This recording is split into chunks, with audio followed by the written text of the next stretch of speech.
The 2024 presidential election is over a year away. However, it's never too early to keep our eye on how it could impact policy, potentially, and our investments. We are going to break it all down for you and get you ready for this upcoming election cycle right now on UBS Trending.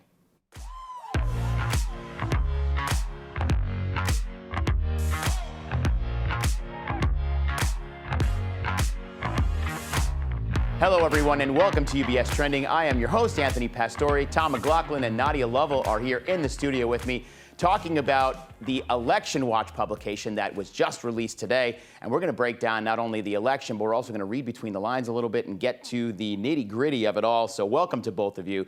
Tom, it's good to have you back in the studio. We're talking about Election Watch again. I know we're over a year away from the presidential election in 2024, but I guess, as I said in the intro, it's never too early to start. So we got the current edition of Election Watch published, but it's on the heels of a bit of a stalemate with this fiscal year 2024 budget. We're talking about the government shutdown. Why do you think we find ourselves in this position again, just 4 years after the last one, which we all remember pretty well? It feels like yesterday. There's a couple of reasons for it. Obviously, American politics has become more polarized. That's not going to surprise anybody who's watching with us today. But I think there's a couple of other things. Right now, Speaker McCarthy is dealing with an exceptionally narrow majority. He began with a 10-seat margin. He's down to 9 seats at this point because it was a vacant seat when the Congress started. It was subsequently filled by a Democrat. So he can basically only afford to lose 4 votes, and after that, he basically becomes mired in a stalemate, and that's what we find ourselves in right now. So, you know, at this point, if you look at that margin, I think we're at the 5th closest margin in American history. And of course, last year, former Speaker of the House, Pelosi, was dealing with a similar very narrow margin. And you would recall, it was only 2 years ago, but we forget that she was actually having a lot of difficulty with her progressive caucus and the hard left, right? So we just flipped the script a bit, and now we're looking at Speaker McCarthy kind of operating under the same kind of constraints. So this is a kind of a shutdown which could last for some time. And by the way, even if we actually do get a continuing resolution, it doesn't necessarily mean that we're going to go ahead and not have an additional shutdown later this fall. The individuals on both sides here are digging in their heels, and it could stick around for some time. You know, I'm often asked, okay, fine, we're polarized, but there's got to be a deeper meaning here. And I would suggest that it's what I call the paradox of the independent voter. And what I mean by that is there's a lot of polling data which suggests that the majority of Americans really want their elected representatives to come to some sort of a bipartisan agreement. And more individuals, if you look at party affiliation, are moving to declare themselves as unaffiliated with a political party. And as that has happened over the course of 25 years, we're in a position where individuals who want that bipartisanship have moved away from the parties, and therefore they've left the parties in control of people who are more rigid in their political views, whether they be conservative or more progressive. Right. And when they arrive in Washington, they tend to basically hold these views a little more close, and it becomes more of an argument. You would think that the politicians would take a look at what we just flashed on the screen and think, you know what, maybe I should be a little bit more in the middle, or even to the right or left of the middle. And yet what happens is that when they come to Washington, their political base, their own political base, is either solidly in further left or further right within their own political party. So it becomes more difficult for them to cross over and create a kind of a bipartisan consensus. That trend is more pronounced in the House than it is in the Senate. Part of that has to do with the frequency of elections, 2 years versus 6 years. But it's something that's been underway. This is not new. It's probably one of the key takeaways. This is not a new phenomenon. Of course. This has happened over the course of 2 decades.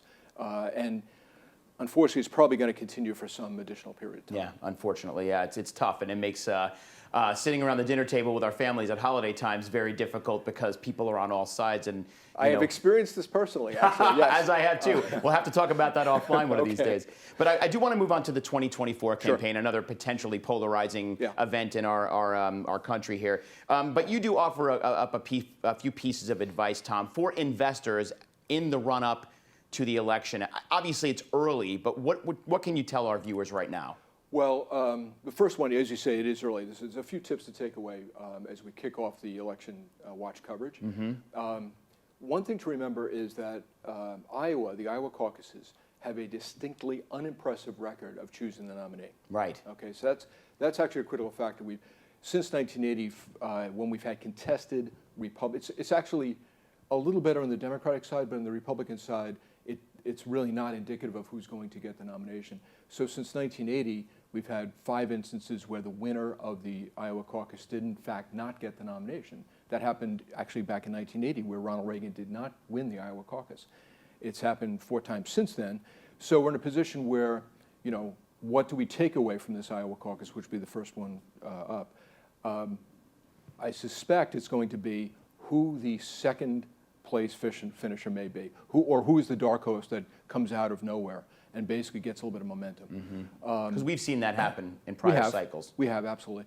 And then you know, New Hampshire comes in, and then South Carolina and Nevada, and of course you end up with Super Tuesday. So first, it's early. Whatever happens here between now and the Iowa caucuses, you take with a grain of salt to some degree, so we're just going to have to deal with it until the first of the year. Second one is, there's a lot of early polling out there. There's a lot of national polls. Key thing to remember is that national polls are less useful than state-by-state polls, because of course we elect presidents based on the Electoral College coming out of each state's electoral votes. So you could run up the margin of victory if you're Republican in Oklahoma, you could run up the margin of victory if you're Democrat in Oregon, and it's not going to make that much of a difference, or it's not going to make nearly as much difference than winning a swing state like Arizona, Wisconsin, Georgia, which will probably dictate the outcome of the election. So what you really want to focus on are those state-by-state polls, which we don't have as many of now, but we'll get more of them as time goes on. Right. Third one, partisan bias. We have to be really careful about this. There are reams of academic studies that point out that even hedge fund managers and equity managers will take a look at who is basically running the presidential executive administration, and sometimes it will skew their decisions as to how to invest. And that happened in 2008, when those who supported President Obama invested more quickly. Happened again in 2016, when those who basically supported President Trump invested more quickly, and in both instances they outperformed their competitors, so to speak. So you want to basically be conscious of that, and not necessarily, and try to be more agnostic on politics and stick with the basics. And then take it all in stride is the fourth one. This is going to be a very acrimonious election. It's not new. I point out in our Election Watch piece that in the first contested election between Adams and Jefferson, the vitriol between those two individuals was really something, and we've got it in print, and it's really something to read. And the good news, of course, is that they reconciled in the end. Right. So maybe as a country we can do the same thing. We'll see. So in other words, what we see these days is nothing new. It is not new. Right. Although when watching these recent Republican debates, it's just chaotic, it seems. So hopefully that'll start getting whittled down as well. I hope so. I do have one suggestion, which is it's probably good going forward if they just turn off the microphone of everybody else who's not answering the question, but that's a different story.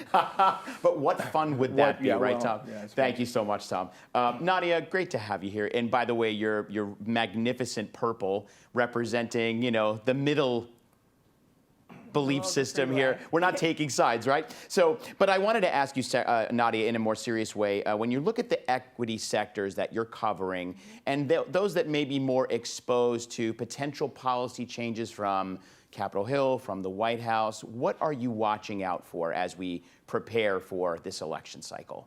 Yes, Anthony, like you and Tom have said, like, is a long ways away till election. A lot can happen between now and then. But the sectors that typically gets talked about on the campaign trail includes healthcare, financials, technology, energy, and industrials in terms of defense.